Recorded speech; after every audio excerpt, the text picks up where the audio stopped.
కొత్త ఏడాదిలో కొత్తగా కీలక నిర్ణయాలు అమలు నేటి నుంచే కొన్ని జ్ఞాపకాలు మిగిల్చి గత ఏడాది అస్తమించింది.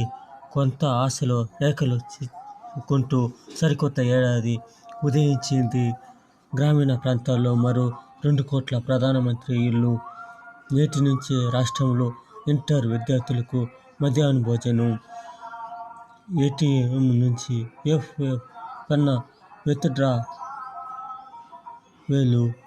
ఈ ఏడాది పసిడి 10 గ్రామాల 90 చేరుకు అవకాశం. ఈ విధంగా మంచి మాట మంచి బాట. ఈ విధంగా కొత్త ఏడాది కొత్త సంతోషంగా ఆరంభించాలి. అందరూ సుఖ సంతోషాలతో ఉండాలి. ఈ కొత్త ఏడాదిలో